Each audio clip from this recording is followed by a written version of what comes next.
Hi, I'm Zach, I'm Zubayr. and welcome again to Harmony, our Harmony Circle, in which we are reading from Sayyid Nursi's Risale-i-Nur collection, from the words, the first book. From the first word, we are going to continue. Okay. So this time, we are in the second paragraph. Advance. Exactly. So the story that we're going to read, the author is going to to give a little background information. The author is going to give a little bit of a comparison from which we are going to understand the truth of Bismillah, or the truth of in the name of God. That's the point of this paragraph and of this comparison. We're not going to read the entire comparison today. Comparison, maybe parable, could be another word that we could use. The entire parable today, we'll just get to a part of it to get part of the truth out of it. Okay. Okay, so let me start. Bismillah. Someone who makes a journey through the deserts of Arabia has to travel in the name of a tribal chief and enter under his protection. For in this way, he may be saved from the assaults of bandits and secure his needs. On his own, he will perish in the face of innumerable enemies and needs. That's all we'll read for now. So, we have the idea of somebody traveling in the deserts of Arabia. Okay, traveling in the deserts. Understanding the desert might be interesting here, real quickly. Okay. The desert is a place in which, as the author is pointing, there's lots of needs. There are lots of enemies. Yep. One can't. It's hard to feel secure from one's enemies and to provide for his needs. That's what we can understand from a desert. Okay. Okay, so The needs are more sharp, we can say. we can understand the needs, that they are needs much more really? easily. Yes, and we can understand that our enemies are really our enemies there. Okay, that's like very black and white. Yeah. So, which is important because we're talking theoretically in this position. The desert is an easy place to understand theoretically black and white.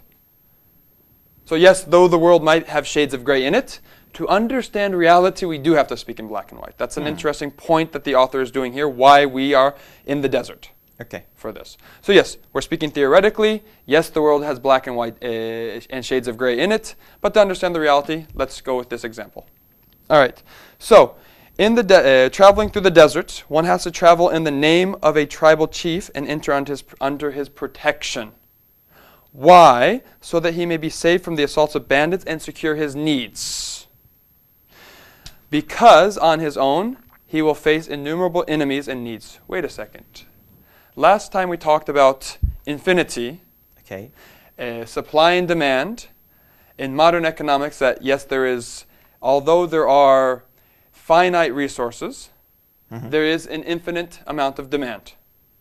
We talked about how theoretically that's not true, but here now we're focusing on the second part, the infinite demands, the infinite needs, the infinite enemies. Yeah. Okay? Each need is in fact an enemy, as what the author is talking about here. Each need that one has is actually an enemy to him. Okay. Yes. And they are infinite. But why? And they are infinite. The point is that humans do recognize that they have infinite needs in their daily existence, and the modern economics points to that truth by saying there are infinite needs.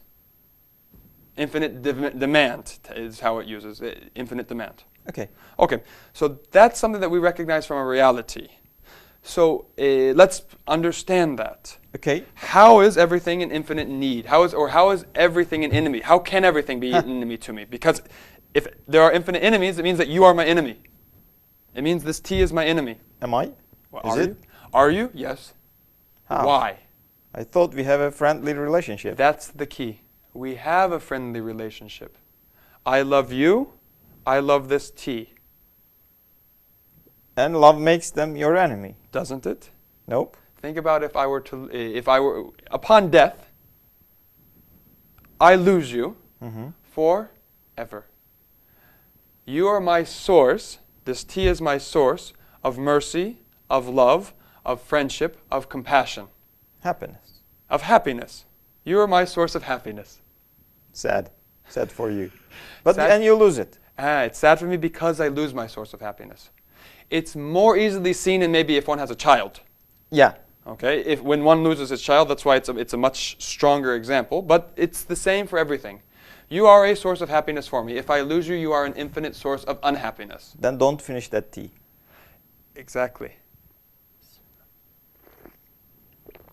So if I lose this tea, which is the reality, as I drink it, it's getting less, less, and less. Then finish. And then it finishes. This tea, this one tea, this limited glass of tea is a infinite amount of pain for me, the source of infinite amount of pain. Because your need is infinite. Because my need is infinite. And so this is an enemy to me. If, What am I gonna do? yes, that's why we need to take the name of the tribal chief. Let me keep my tea. What? Yes, we need to take the name of the infinite source. Just as last time we said that in the creation of limitedness, there Okay. is infinity, giving the examples of the fig, of the number pi, and of my needs. Yeah. It's being created in infinity within limits, points to the fact that there needs to be an absolute creator. It is that Bismillah, saying in the name of God, that makes the connection, which then makes the resources themselves limitless, infinite. The tea. The tea, even though it's limited. By it, if I don't take the, what do you think? This is what you last time stopped me for. Yes. Remind us, because that was a previous video. Our viewers may not have seen it. Okay, so you have this tea, and it seems limited. Yes, it's one glass of tea. But I find some clues of inlimitness. Can we say that? Infinity. Infinity clues in it. Yes. That reminds me, or that leads me to the conclusion that the infinity cannot come from a finite source. Exactly. Yes. And the source has to be absolute. Actually, yes, which we talked about last time was from a different quality of infinity. Absolute and infinite are actually different. Yeah. So, if he is absolute, the source of the tea is absolute, then I shouldn't be worried about the ending tea. Yes, because his treasury is infinite. And he gave me once, he let me taste it. To show that he wants to give more. Yes, that he wants to give more and that he has more.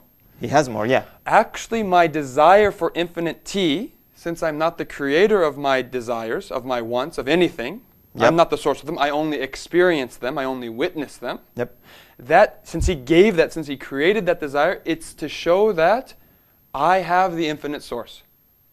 He says so. Yes, it's what he says. That's what my creator says so. Great. So, no worries. No worries as long as we say Bismillah, as we've said in this book, which is the process. It's a process. It's not just saying it one time.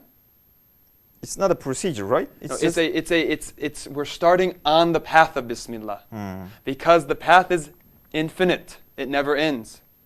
So just make a summary. You have the tea. I have the tea. You know that tea itself is not important.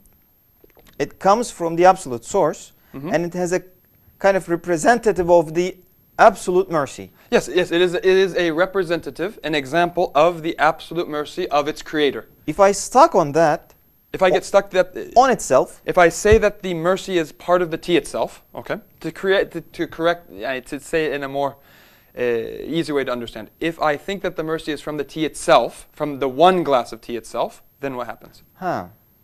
It's limited. Then and it ends. And the mercy and ends. It makes me suffer. Actually, it's the end of the mercy that makes me suffer. But if I say in the name of God, I accept that this, whatever it is, comes from the endless source, absolute source of bounty.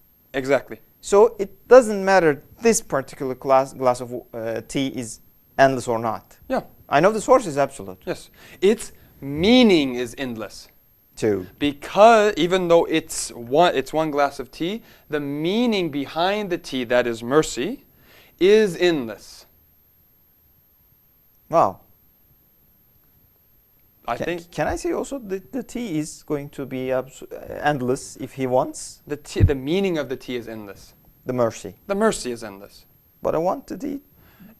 Okay, so you'll get the tea in you'll get the mercy in the form of tea if you want. However you'll get it, you'll get it. That's not the issue. You actually want the meaning behind the tea.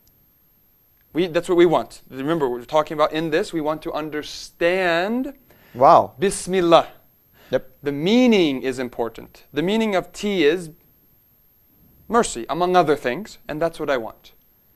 If it's given in the form of tea, if it's given in the form of something else, that's of little concern to me. I want the meaning. Yeah. Maybe. Think about it. Think that's enough? Let's end it. So I haven't finished this glass of tea, but I think I will after the program. Thank you very much. Please think. Please give comments, feedback, questions, whatever you have. And we hope to see you next time. Bye.